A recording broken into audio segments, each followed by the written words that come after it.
कोई चश्मा।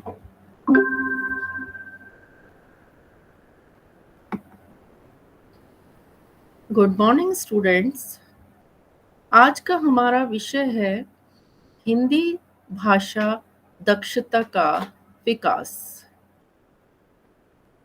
हिंदी भाषा दक्षता का विकास का इंट्रोडक्शन या प्रस्तावना कहें तो हम सबसे पहले इसका महत्व देखेंगे कि भाषाई दक्षता का महत्व। किसी भी भाषा में दक्षता प्राप्त करना एक सहज प्रक्रिया के अंतर्गत होता है और यह अपने आप में बहुत अधिक महत्वपूर्ण है। भाषा में दक्षता प्राप्त होने पर ही मनुष्य अपने मनोभावों दूसरों के सामने प्रकट कर सकता है। भाषा ही वह माध्यम है जिसके द्वारा मनुष्य अपनी आवश्यकताओं, अपने विचारों और अपने मनोभावों को संप्रेषित करता है। बिना भाषा के वह यह सब कार्य नहीं कर सकता है। अतः मानव जीवन में भाषा में दक्षता प्राप्त करना अत्यंत महत्वपूर्ण है। अब यहाँ भाषाई दक्षता की जब बात आती है तो हम कह सकते हैं कि जब तक हमें भाषा में दक्षता नहीं होगी, हम अच्छी तरीके से भाषा को नहीं समझ पाएंगे, तब तक हम अपने मन के जो भाव हैं उन्हें दूसरों तक नहीं पहुंचा सकेंगे। तो सबसे पहली चीज यही है कि हमें भाषा में दक्षता होनी चाहिए, चाहे वो अंग्रेजी भाषा हो या संस्कृत हो या हिंदी हो, कोई भी भाषा है, हमें उसमें पूरा संपूर्ण ज्ञान उसका होना चाहिए।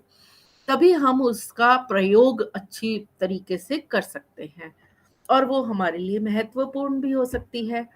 अब भाषा की दक्षता का अर्थ एवं परिभाषा की को हम लेंगे तो किसी भी भाषा को बोलने, समझने, लिखने, पढ़ने में प्रवीणता प्राप्त करना अथवा किसी भी भाषा को बोलने, समझने, लिखने, पढ़ने की शक्ति का विकास करना ही भाषा दक्षता कहलाता है। तो भाषा की दक्षता क्या है कि हम भाषा को बोलने में अच्छी प्रकार से बोल रहे हैं, अच्छा उसमें उच्चारण सही है हमारा, हम भाषा को समझें, समझने में भी हमें भाषा की दक्षता होनी चाहिए। कभी-कभी ऐसा होता है कि हमारे सामने कई ऐसे शब्द आ जाते हैं जिनका प्रयोग करने पर हमें खुद ही पता नहीं चलता कि इसका क्या अर्थ है, तो हम भाषा को नहीं समझ पाते हैं। तो इसलिए हमें और भी शब्दों का ज्ञान होना चाहिए। धीरे-धीरे बहुत सारे ऐसे शब्दों का ज्ञान प्राप्त कर लें कि जिससे कि हमारे सामने यदि वो शब्द आता है तो हम उस भाषा को समझ पाए। लिखने में अब हमने बोलना भी सीख लिया, समझ भी रहे हैं, लेकिन हमें लिखना नहीं आ रहा है या हम इस तरीके से लिख रहे हैं कि दूसरा हमारी चीज को नहीं समझ पा रहा है, तो फिर भाषा में हमें दक्षता प्राप्त नहीं हो पाएगी। तो हमें लिखना भी आना चाहिए।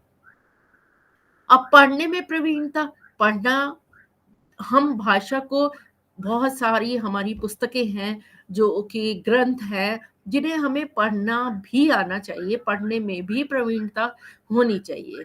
तो भाषा की दक्षता तभी कहला सकती है जबकि हम बोलने में, समझने में, लिखने पढ़ने की शक्ति का विकास करना ही भाषा की दक्षता है। अब हम इसका अर्थ समझ चुके हैं, तो आगे हम देखते हैं कि भाषाई दक्षता के विकास के मनोवैज्ञानिक घटक क्या है। तो जिज्ञासा, सबसे पहले हमारी जिज्ञासा होती है कि जब बालक किसी वस्तु या दृश्य को देखता है या ध्वनि को सुनता है, तो उस वस्तु, दृश्य या ध्वनि के बारे में जानने की कोशिश करता है। यही जिज्ञासा कहलाती है। क्योंकि हम ये देखते हैं कि बच्चा जब जन्म लेता है तो उसे कुछ भी इन चीजों का पता नहीं होता है, लेकिन जैसे जैसे वो बड़ा होता है तो वो चीजों को देखना शुरू करता है। उसे नहीं मालूम कि वो क्या है, लेकिन वो चीजों को देखता है। और फिर कोई उसके सामने कुछ बोलता है तो उसके कानों में उस चीज की ध्वनि जाती है और वो उस वस्तु को समझना शुरू कर देता है, देखकर उसकी ध्वनि को समझकर कि शायद ये यही वस्तु है। तो ये जिज्ञासा होती है उसे कि क्या ये कह रहे हैं, ये क्या मैं देख रहा हूँ। तो जिज्ञासा के अनुसार ही व्यक्ति धीरे धीरे सीखना शुरू करता है। अब हम बात करते हैं, सबसे पहले जिज्ञासा की बात हो गई, फिर हम अनुकरण की बात करते हैं। अपनी जिज्ञासाओं को शांत करने के लिए बालक क्या करता है? अनेक क्रिया प्रतिक्रिया करता है। उसे भी लगता है कि मैं भी ये करके देखूं तो इससे क्या होगा। तो वो भी अनेक क्रिया प्रतिक्रिया करता है। वह परिवार के सदस्यों से अनेक ध्वनियां सुनता है। ध्वनियों को सुनकर वह बोलने की चेष्टा करता है। बच्चे के आगे जैसे ही बच्चा धीरे धीरे बड़ा होने लगता है तो माता पिता उसको माँ या पापा बोलना सिखाते हैं। तो इन ध्वनियों को बच्चा सुनकर बोलने की कोशिश करता है। सबसे पहले उसने क्या बोला, सबके सामने ये एक खुशी की वो होती है कि आज बच्चे ने ये शब्द बोला आज। तो वो धीरे-धीरे इन शब्दों को बोलना शुरू करता है, ध्वनियों को सुनता है, अक्षरों को बोलता है। तो धीरे-धीरे प्रयत्न से वह भी कुछ शब्द बोलने लग जाता है। यहाँ से ही भाषा सीखने की प्रवृत्ति का विकास प्रारंभ होने लगता है। अर्थात बोलना सीखने में अनुकरण का सर्वाधिक महत्व है। अगर कुछ हम बोलना सीख रहे हैं तो बार बार उसी चीज को कोई दोहराता है तो फिर हम उस चीज को बोलना सीख जाते हैं। तो इसी तरीके से बालक भी जैसे जैसे उन ध्वनियों को सुनता है तो वो भी उन शब्दों को बोलना सीख जाता है। तो अनुकरण के माध्यम से भी भाषा की दक्षता आ जाती है। अब हम भाषा की दक्षता के लिए अभ्यास अभ्यास भी बहुत जरूरी है। बार बार के अनुकरण को भी अभ्यास कहा गया है। अब हर चीज का बार बार अगर हम दोहराते हैं तो अभ्यास के द्वारा बालक के मस्तिष्क में बने बिंब पुष्ट हो जाते हैं, जो उसके दिमाग में वो चीजें बैठ जाती हैं और वह भाषा को सीखने की ओर अग्रसर होता है। और फिर वो धीरे धीरे बहुत सारे शब्दों को सीखता है। शब्दों को सीखने के बाद वो वाक्यों को सीखता है, वाक्य बनाने लग जाता है। पहले धीरे धीरे शब्द सीखता है, उसके बाद वाक्य बनाना शुरू करता है और इस तरीके से उसकी भाषा की जो दक्षता है वो सामने आ जाती है। अब भाषाई दक्षता के जो तत्व हैं, कारक है या भाषाई दक्षता के तत्व कारकों की विवेचना है, वो हम किस तरीके से कर सकते हैं। बालक भाषा अर्जित करने की सहज शक्ति लेकर जन्म लेता है। भाषा सीखने के लिए उसके मस्तिष्क में सारी व्यवस्थाएं प्राकृतिक रूप से होती हैं। जब बालक किसी वस्तु या दृश्य को देखता है या ध्वनि को सुनता है तो मस्तिष्क की सहायता से प्रक्रिया करके नियमों की खोज करता है। बालक ये एक सहज ही प्रक्रिया है कि जैसे ही वो जन्म लेता है उसके अंदर एक मस्तिष्क का निर्माण होने शुरू हो जाता है और सीखने के लिए उस मस्तिष्क में वो धीरे धीरे उसकी व्यवस्थाएं बिठाना शुरू करता है, नियम खोजना शुरू कर देता है कि अगर हमारे सामने कोई आग जल रही है तो हमें आग के पास नहीं जाना है। क्यों? क्योंकि उसने ये चीजें देखी हैं, महसूस की हैं कि अगर उसके पास जाऊंगा तो मैं जल सकता हूँ। तो वो इस चीज का नियम एक बना लेता है कि आग से शायद जल जाते हैं, इसलिए उससे दूर ही रहना चाहिए। तो जब मस्तिष्क उसका काम करता है इन चीजों के लिए तो फिर बालक भी इन चीजों के बारे में जानना शुरू कर देता है।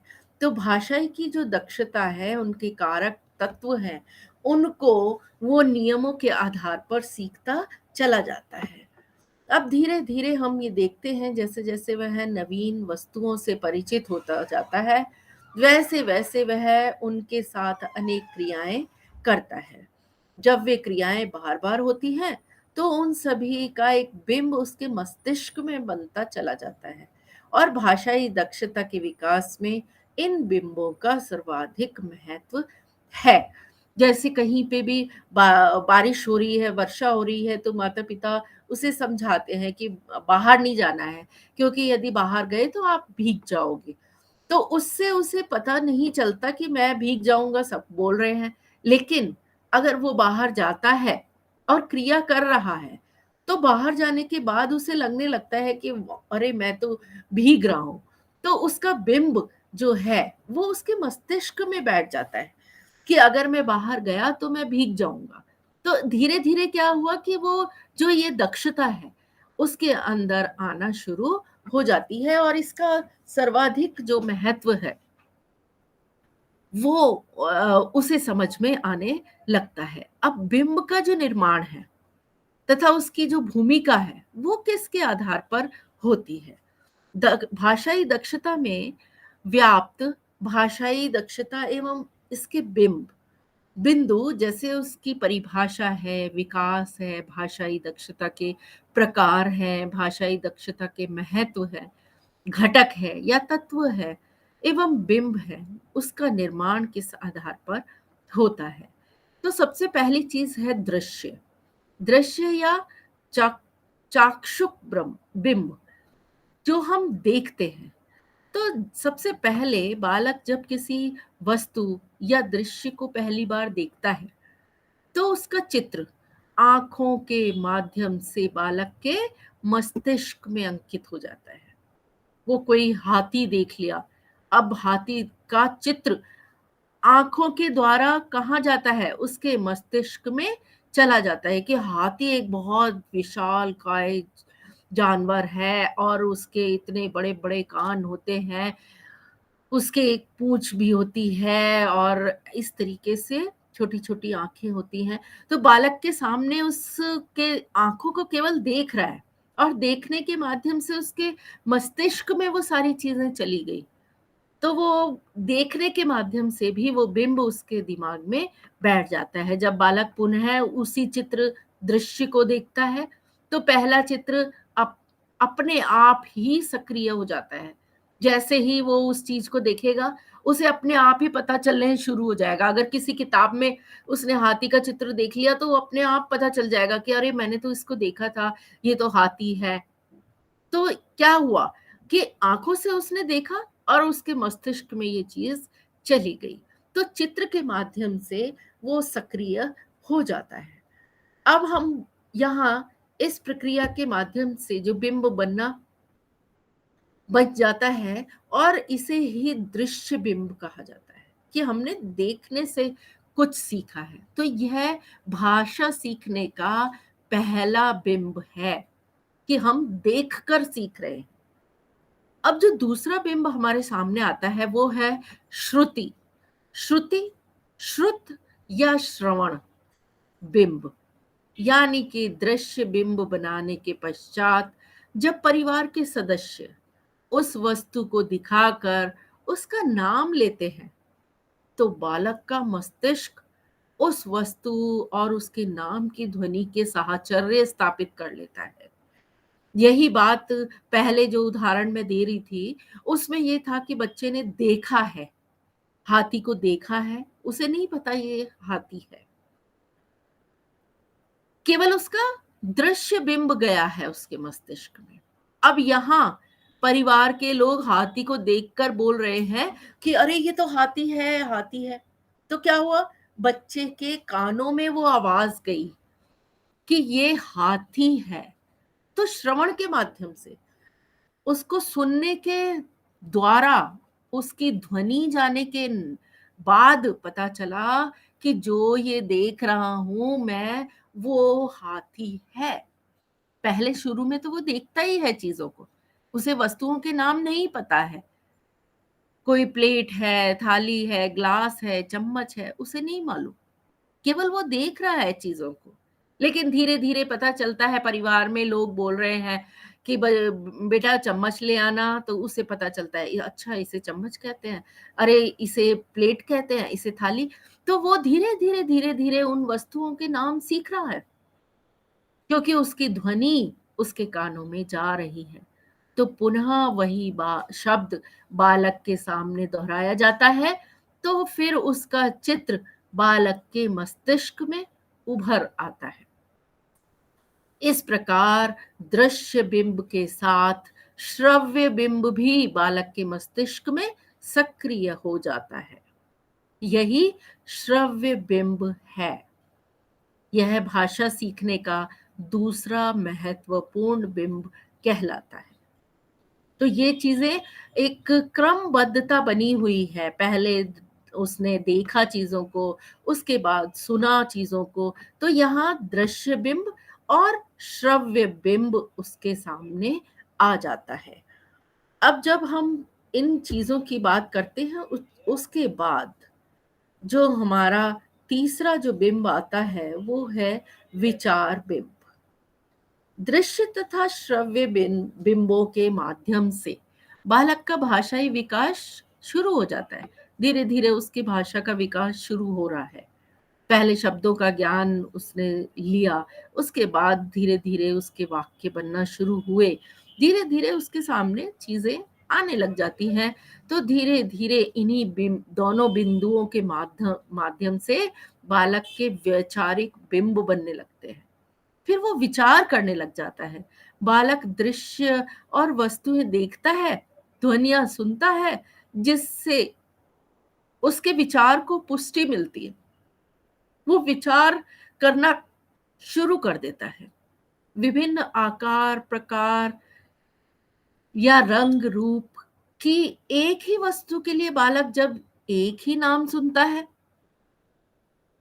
तो उसके वैचारिक बिंबों को बल मिलता है। एक ही रंग की चीज है, एक ही वस्तु है, बार बार उन्हीं चीजों को नाम सुनता है, तो उसे लगता है अच्छा इसे भी यही कहा जाता है, क्योंकि ये भी उसी तरीके की चीज है। तो फिर उसे पता चलता है एक चम्मच नहीं, यहाँ बहुत सारी चम्मच, बहुत सारी प्लेट, बहुत सारी थाली, बहुत सारी कटोरी।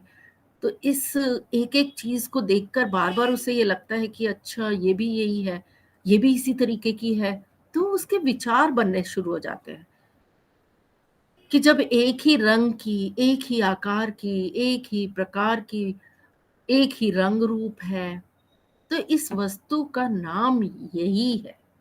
तो उसके विचार जो है मन में आने शुरू हो जाते हैं।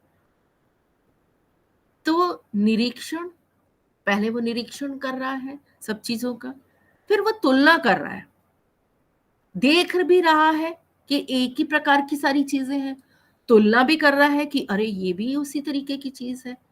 तो यहाँ सह संबंध, एक दूसरे से जो संबंध है वो स्थापित करता है, एवं अभ्यास की जो क्रियाएं हैं उनके माध्यम से बालक सीख जाता है कि एक ही आकार, प्रकार तथा रंग रूप की दो अलग अलग वस्तुओं के नाम एक ही है।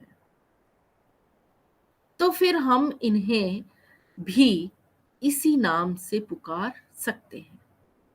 अब ये सारी जो प्रक्रिया है वो उसके विचार में स्थापित होना शुरू हो जाती है, जो कि भाषा सीखने का तीसरा प्रधान बिंब माना जाता है। सबसे पहले हमने दृश्य बिंब देखा, फिर श्रव्य बिंब देखा, उसके बाद विचार बिंब हमारे सामने आया।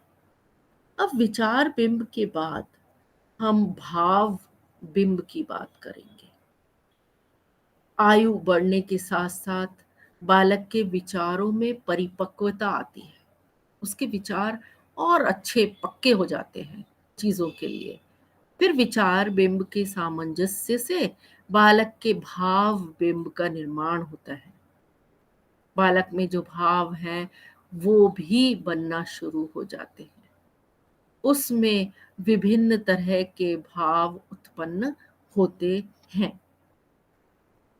अब इन्हीं विभिन्न तरह के भावों के अनुसार जो उनके भाव हैं वो किस तरीके से उत्पन्न हो रहे हैं। तो इस तरीके के भाव दृश्य, श्रव्य, विचार बिंबों के माध्यम से भाव का बनना भाव बिंब में आता है। तो भाषा अर्जन का अंतिम जो बिंब माना जाता है। बालक को किसी के द्वारा से लाए जाने पर मुस्कुराना, उसके पास जाना या किसी को देखकर रोना भाव बिंब के अंतर्गत आता है। हम ये देखते हैं कि जब बालक बहुत छोटा होता है तो वो कई जो व्यक्ति हैं उनसे वो बहुत खुश रहता है, वो उसको देखकर बहुत मुस्कुराना शुरू कर देता है। लेकिन कई लोग ऐसे भी होते हैं जिनको देखकर बालक रोना शुरू कर देता है। उसे उन से पता नहीं किस तरीके का डर लगता है या क्या है, तो वो उनको देखते ही रोना शुरू कर देते हैं। अब उसके सामने इन चीज़ों का भाषा अर्जन का उसने देख भी रहा है और सुन भी रहा है और उसके बारे में उसके विचार भी बन रहे हैं और फिर उस तरीके के भाव उत्पन्न हो रहे हैं कि किसी व्यक्ति को देखकर तो वो मुस्कुरा रहा है और किसी व्यक्ति को देखकर वो रोने का भाव भी अपने अंदर प्रकट कर रहा है। तो उसके अंदर भाव भी बनना शुरू हो जाते हैं। कई जानवरों को देखकर बच्चे बहुत खुश होते हैं, कुत्ता है, बिल्ली है, और लेकिन कई जानवर ऐसे होते हैं जिनको देखकर वो डरता है, रोना शुरू कर देता है। तो वो क्या है? वो उसके अंदर के भाव हैं। देख भी रहा है, सुन भी रहा है उन चीज़ों के बारे में, वो विचार भी कर रहा है, लेकिन उसके विचार इस तरीके के बन गए हैं, दिमाग में इस तरीके के विचार बन गए हैं कि कई चीज़ें उसे अच्छी लग रही हैं, कई चीज़ें उसे खराब लग रही हैं। तो ये उसके भाव हैं कि कई चीज़ों के लिए उसके भाव इस तरीके के हैं और कई चीज़ों के लिए अलग तरीके के भाव हैं।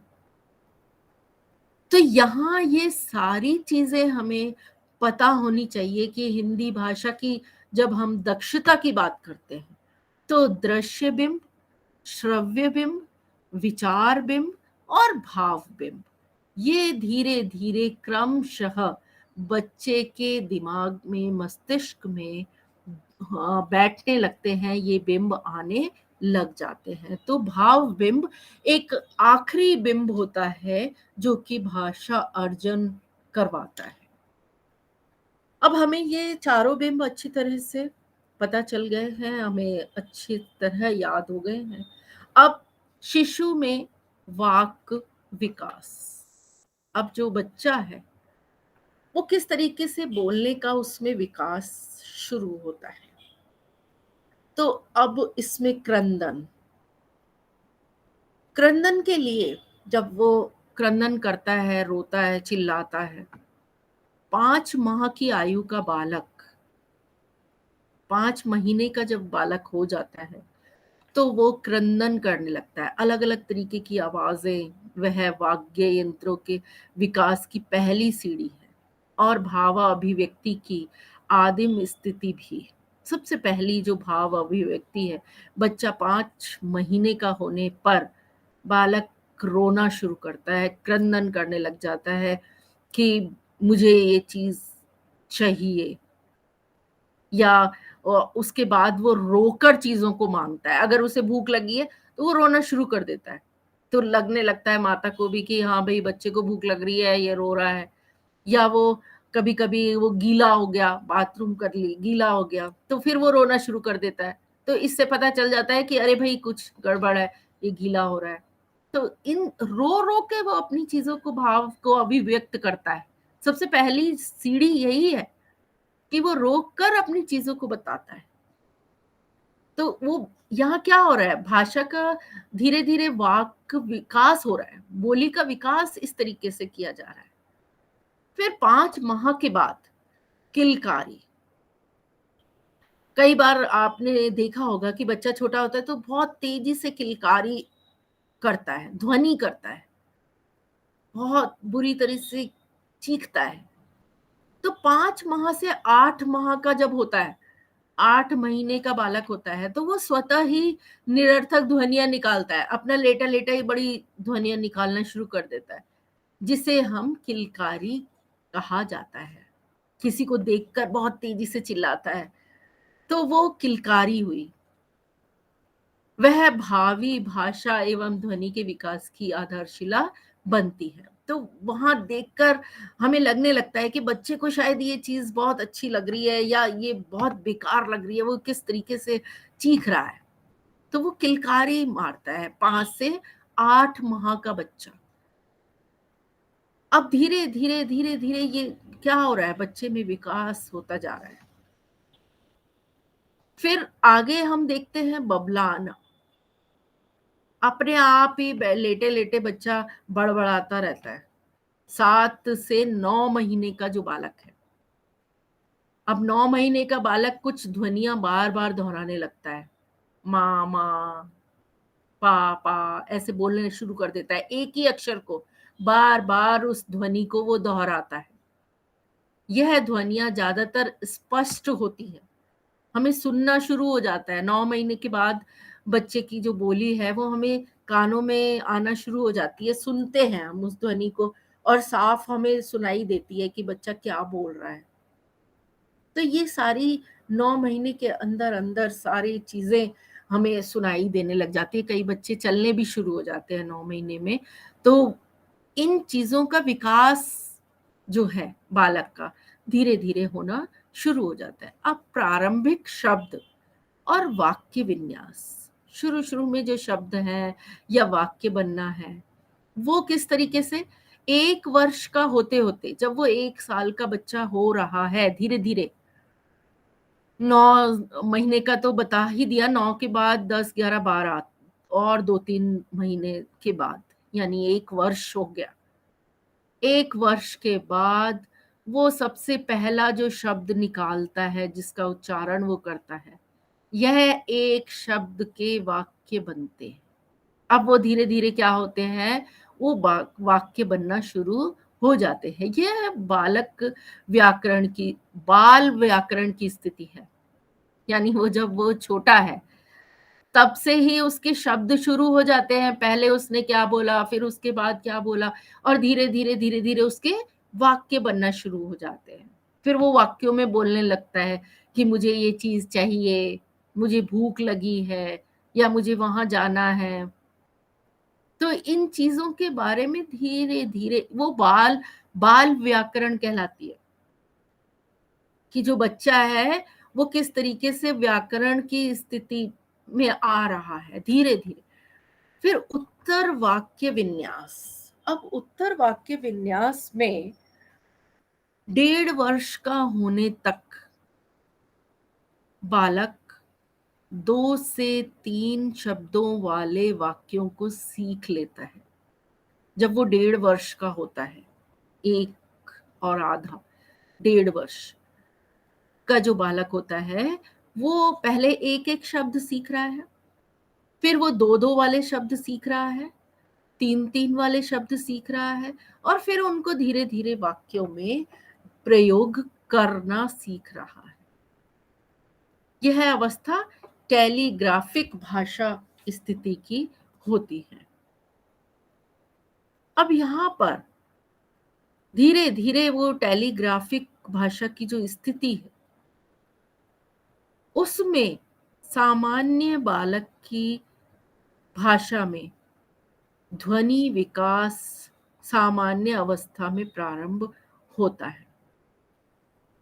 अब यहाँ ध्वनि विकास की अवस्था जो है, वो स्थूल से सूक्ष्म क्रम में पहले ओष्ठ, फिर ताल्व, फिर कंठ, फिर ध्वनियों का विकास होता है। अब इसी तरीके से हम देखते हैं मूर्धन्य ध्वनियाँ बहुत बाद में आती हैं। तो सबसे पहले अंत में लुंठित र ध्वनि उच्चारित होती है।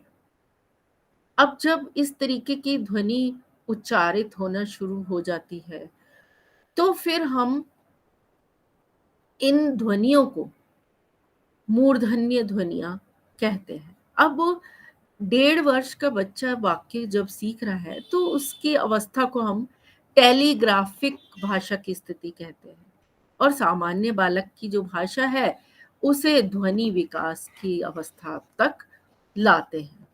अब इस तरीके से जब हम देख रहे हैं कि उनके विकास की जो प्रक्रिया है उसमें हम कहीं ना कहीं इस तरीके की भाषा का प्रयोग करना शुरू कर देते हैं।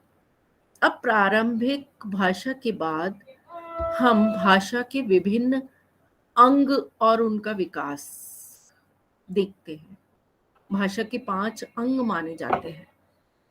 भाषा के 5 अंग कौन कौन से हैं वो हम देखते हैं। पहला है शब्द भंडार। स्मिथ के अनुसार 2 वर्ष तक बालक 300 शब्द सीख जाता है। कहा जाता है, ऐसा कहा जाता है कि जब बालक 2 वर्ष का होता है तब तक वो 300 शब्द सीख लेता है। तो ये उसका क्या हुआ, शब्द भंडार हुआ, जिसमें कि शब्द भरे जा रहे हैं, क्योंकि सबसे पहले वो शब्दों को ही सीखता है। तो 2 साल का होते होते 300 शब्द सीख लेता है। और उसके बाद वाक्य विन्यास प्रारंभ में बालक 1 से 2 शब्दों को छोटे वाक्य बोलता है। 5 वर्ष की आयु तक वह शब्द तथा पूरे वाक्य बोलने लगता है। पहले वो जब 1 से 2 वर्ष का है तो छोटे छोटे वाक्य बोलता है, माँ, खाना, बस। तो वो माँ समझ जाती है कि खाना खाना है बालक को। लेकिन धीरे धीरे वो जो 5 वर्ष का हो जाता है, 5 वर्ष तक का बालक फिर वो पूरे वाक्य बोलना शुरू कर देता है। उसके बाद अभिव्यक्ति। अभिव्यक्ति उन चीजों को कैसे अभिव्यक्त कर रहा है बच्चा। 5 से 6 वर्ष की आयु में बालक स्पष्ट उच्चारण करने लगता है। उसका जो स्पष्ट उच्चारण है वो हमारे सामने आने लगता है, अच्छे तरह वो बोलना शुरू कर देता है, तथा अभिव्यक्ति में स्पष्टता आ जाती है। उसे अभिव्यक्त भी करने लगता है। अगर उसे भूख लगी है तो वो जाकर माँ को कहने लग जाता है कि माँ, मुझे भूख लगी है, या मुझे ये चीज चाहिए। तो अपनी बात को अभिव्यक्त कर रहा है उस वक्त वो। तो 6 वर्ष का बालक पहली कक्षा में आ जाता है और फिर वो अपनी जो भी फरमाइश है वो करना शुरू कर देता है, मुझे ये चाहिए, मुझे वहां जाना है, ये करना है। तो इन चीजों से हमें पता चलना शुरू होता है कि वो स्पष्ट उच्चारण कर रहा है उन चीजों का, और अभिव्यक्ति भी कर रहा है, उस बात को अभिव्यक्त भी कर रहा है। तो इस तरीके से हमारे सामने वो अभिव्यक्ति भी आना शुरू हो जाती है। अब वाचन में जब वो बोल रहा है तो वाचन में 6 से 10 वर्ष की अवस्था में बालक चित्रों और अक्षरों को पहचानने और पढ़ने लगता है। इस अवस्था में बालक बड़े बड़े जटिल शब्द भी अभ्यास द्वारा पढ़ने लगता है। 6 से 10 वर्ष की अवस्था में तो उसमें छोटी कक्षाओं में क्या होता है, चित्र बने हुए होते हैं, उनके नीचे अ से अनार। तो इसका मतलब ये अ से क्या है, अनार है, अनार का चित्र देख रहा है, अक्षर लिखा हुआ देख रहा है कि अनार कैसे लिखा जा रहा है। तो वो 6 से 10 की अवस्था में इन चीजों को सीख लेता है।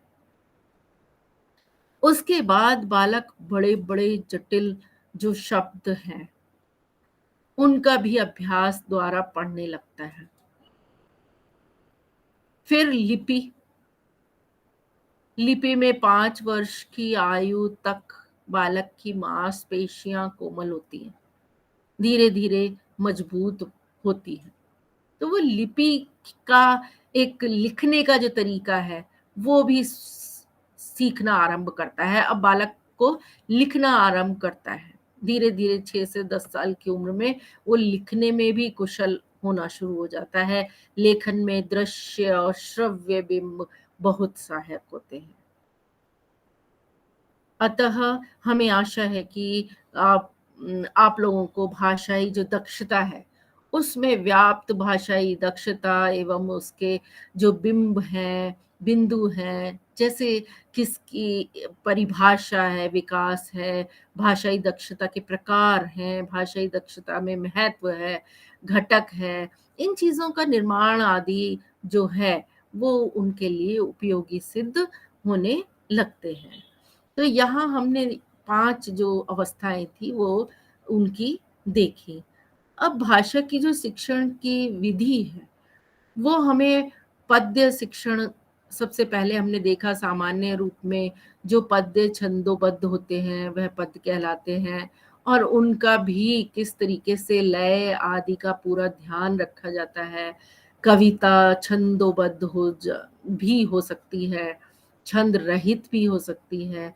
तो पद्य शिक्षण के जो उद्देश्य हैं वो उचित लय, गति, स्वर का ज्ञान देना, कल्पना शक्ति का विकास करना, कविता के प्रति रुचि उत्पन्न करना, कविता की रचना करने के लिए प्रेरित करना, कविता शिक्षण में रुचि उत्पन्न करने वाली विधियाँ, अंत्याक्षरी प्रतियोगिता, कवि सम्मेलन का आयोजन, कविता पाठ प्रतियोगिता, कविता का प्रभावशाली सस्वर पाठ करना, विभिन्न उत्सवों का कविता पाठ करवाना, विषय विशेष का कविता पाठ करना। तो ये हमारा पद्य शिक्षण भी भाषा के विकास में काम करता है। अब गद्य शिक्षण है, उसमें भी भावों, विचारों, तथ्यों को सर्वमान्य एवं दैनिक उपयोग की भाषा में कलात्मक एवं प्रभावशाली ढंग से प्रस्तुत करना, शब्द, वाक्य आदि के शुद्ध रूप, जो विभिन्न विधाओं के ज्ञान है आदि का आधार गद्य है। हिंदी की विधाओं के अंतर्गत सर्वप्रथम गद्य, पद्य का गद्य में नाटक, कहानी, व्याकरण, रचना आदि आते हैं। तो हिंदी की प्रत्येक विधा को पढ़ाने में अलग अलग बातों का महत्व भी होता है। अब यहाँ हम कहानी की बात करें तो कहानी का उद्देश्य मानव जीवन से संबंधित किसी संक्षिप्त मार्मिक घटना को रोचक ढंग से प्रस्तुत करना हमें कहानी कहलाता है। इसी तरीके से उपन्यास भी होता है।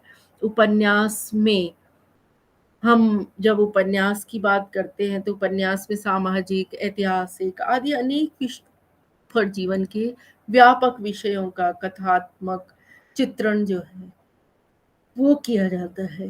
फिर है एकांकी, यह नाटक साहित्य का ही एक अंग है। एकांकी जीवन की एक घटना विशेष से संबंधित होता है, जबकि नाटक जीवन की संपूर्ण या कई घटनाओं का मंचीय चित्रण है। फिर उसके बाद जब हम देखते हैं नाटक के बाद हम व्याकरण पर आते हैं। व्याकरण एक ऐसा शास्त्र है जो यह बताता है कि किसी वाक्य में कौन सा शब्द कहाँ रहना चाहिए। वही भाषा के सर्वमान्य रूप का संरक्षण करती है। तो इस तरीके से भाषा का संरक्षण भी किया जाता है। भाषा में वाक्य, वाक्य में शब्द और शब्दों में वर्णों की स्थिति का निर्धारण व्याकरण की सहायता से होता है। इस तरह व्याकरण का काम है भाषा का अनुशासन रखना। अब व्याकरण के बाद रचना शिक्षण भी है, जो कि रचना करने में हमें सहायता प्रदान करता है। रचना का शाब्दिक अर्थ है निर्माण करना, सजाना तथा अथवा संवारना। किसी भी माध्यम से भावनाओं और विचारों की कलात्मक एवं व्यवस्थित अभिव्यक्ति को रचना कहा जाता है। यह 2 प्रकार की रचना होती है, मौखिक रचना और लिखित रचना। हम इन दोनों से रचना कर सकते हैं। फिर निबंध है, निबंध का अर्थ है अच्छी प्रकार बंधी हुई रचना। इसमें अपने भावों व विचारों को उचित क्रम में सर्वमान्य भाषा का प्रयोग करते हुए व्यक्त किया जाता है। तो फिर ये निबंध कहलाते हैं। उसके बाद हमारे पत्र रचना आ जाती है। अब पत्र रचना की बात करते हैं तो दूर स्थानों में रहने वाले अपने मित्र के साथ संपर्क बनाए रखने का उपाय पत्र लेखन भी है। अब पत्र के भाग या अंग भी होते हैं, जिसे प्रेषक है, पत्र भेजने वाला, उसका पता, तिथि, संबोधन, फिर अभिवादन, पत्रारंभ, पत्र की समाप्ति, आत्मनिर्देशन, हस्ताक्षर, पत्र पाने वाले का पता, मूल विषय, तो ये सारी चीज़ें पत्र रचना में हमें सिखाई भी जाती हैं और हमें दिखाई भी देती हैं। पत्र लेखन के कुछ नियम भी हैं। भाषा सरल व रोचक होनी चाहिए, विषय वस्तु स्पष्ट होनी चाहिए, विराम चिन्हों का प्रयोग होना चाहिए, विचारों की अभिव्यक्ति में सजीवता होनी चाहिए, बात को दोहराया ना जाए, आत्मीयता की अभिव्यक्ति हो, शिष्टाचार के नियमों का पालन हो, तब वो पत्र रचना हमारी कहलाएगी। तो इसी तरीके से जो पत्र रचना है, वो कहीं न कहीं हमें हमारे काम आती है। तो इस तरीके से इस पत्र रचना का हम व्यवहार में ला सकते हैं। अब हमारे सामने हैं इस विषय को समाप्त करने के बाद हमारे सामने बहुत सारे ऐसे लिंक हैं। इन लिंक में हम ये देख सकते हैं जाकर कि भाषाई दक्षता किस प्रकार से हमारा विकास कर सकती है।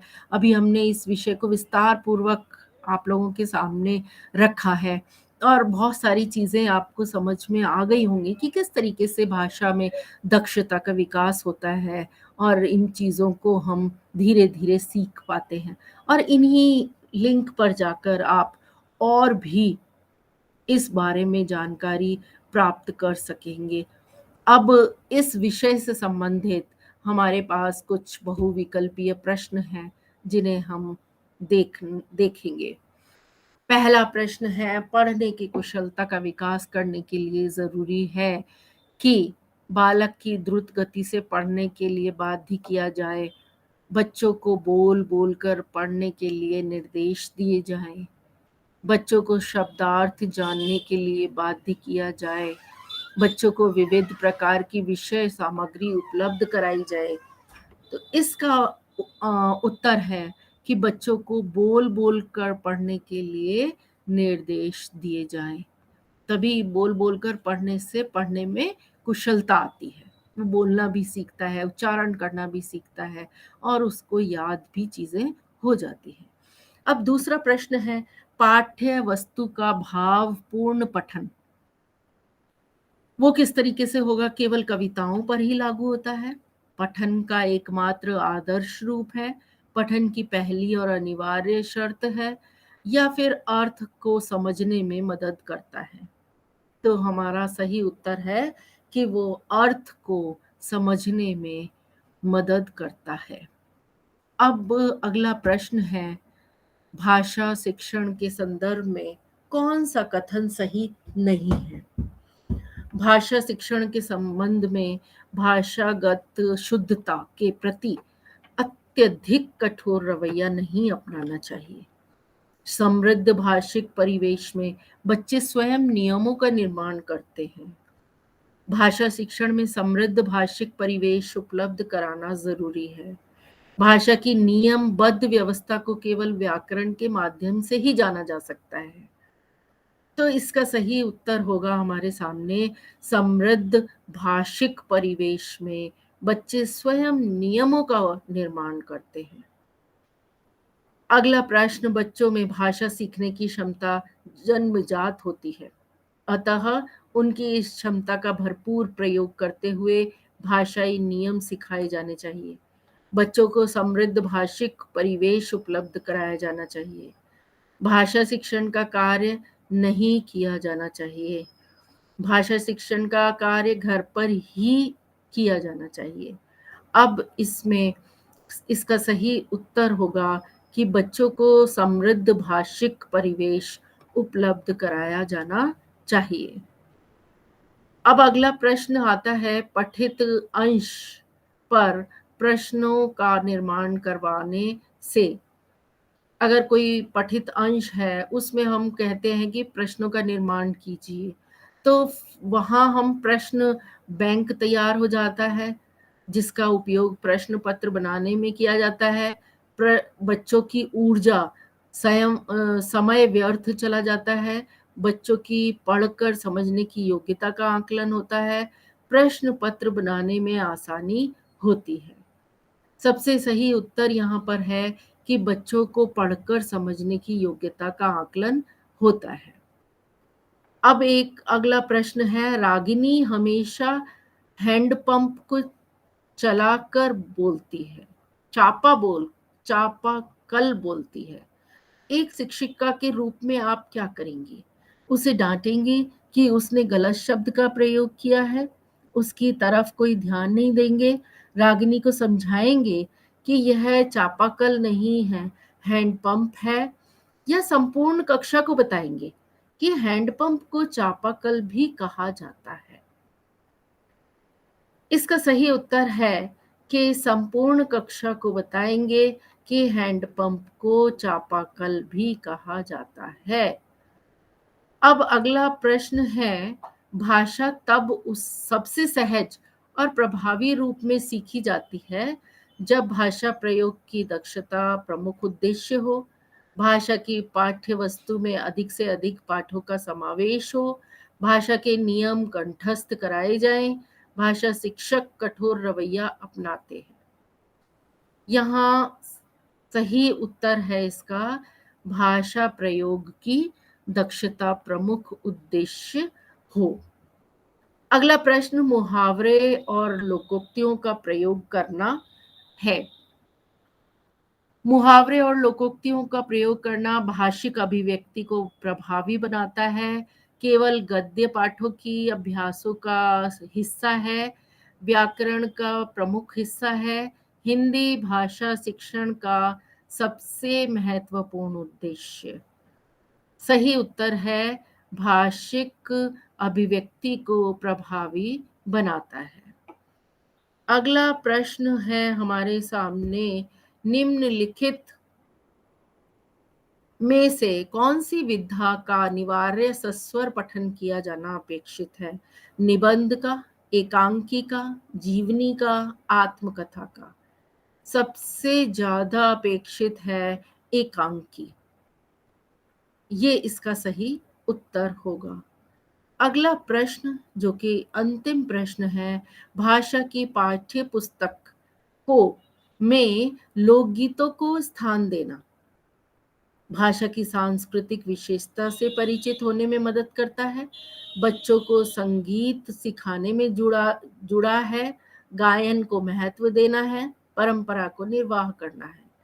इस प्रश्न का सही उत्तर है कि भारत की सांस्कृतिक विशेषताओं से परिचित होने में मदद करता है।